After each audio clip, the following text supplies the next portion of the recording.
Hey guys, and welcome to New by Design. Today I'm going to be doing a video here on the Order 1886, and I'm going to be doing a video on the final boss fight in the Order here. I just finished this game last night, and I figured I would show you guys some gameplay of the boss fight here, the final boss fight. You can see that right off the hop here, it is going to be very God of War-like. It is a button prompt cutscene fight that basically checks to make sure you press the right button at the right time to show you a cutscene. Basically, the entire fight is a cutscene with a couple button prompts in the meantime to tell you what to do to basically finish off the cutscene here. That said, I think it is a fantastic fight. The graphics are beautiful, much like the rest of the game here, and it is cool. I have nothing against it. When I say it is very God of War-like, that is not at all a discrediting comment.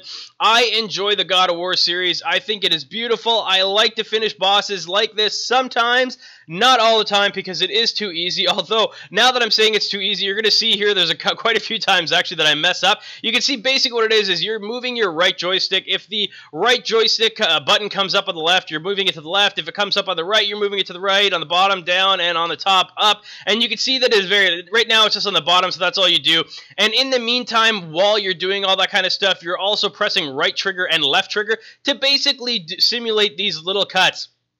I actually didn't notice the entire time of this fight until I was doing the preview here at the end while I'm recording the audio for it, that you actually could have did a blacklight move on this boss fight, and that probably would have been a lot cooler. Kind of wish I did that just for the cool factor, but I honestly didn't even notice that until I was watching back. And as I said, you can see it right on the right there. If you press the L1 button in, you can do a series of multiple attacks as the meter fills up, and you can see on the bottom right there the meter is filled up. So I could have made it look a lot cooler for you guys, and I apologize in advance that I didn't. But either way, guys, this is the last fight. I don't know what all the bad reviews about this game were.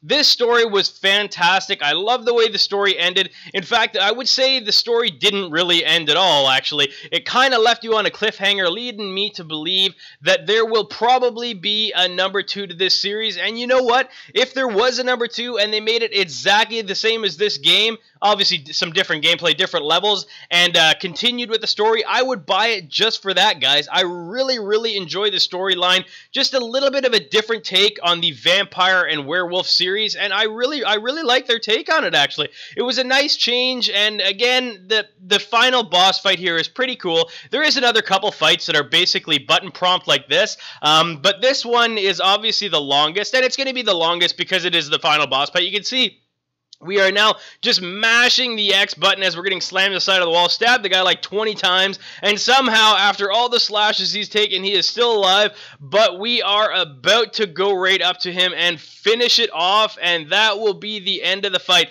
Again, guys, definitely a game that is worth playing, in my opinion, and as I go ahead and grab this dagger to stab it in one last time just before killing him, I want to say I definitely recommend you guys give this game a try, even if you're just borrowing it from a friend.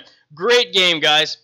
If you guys enjoyed this video or found it useful at all, it sure would help me a lot if you guys would click that like button. Also, if you guys have time, you can hit that bright yellow subscribe button just in the center there. That'll notify you every time I publish a new video. Thanks very much for watching, guys.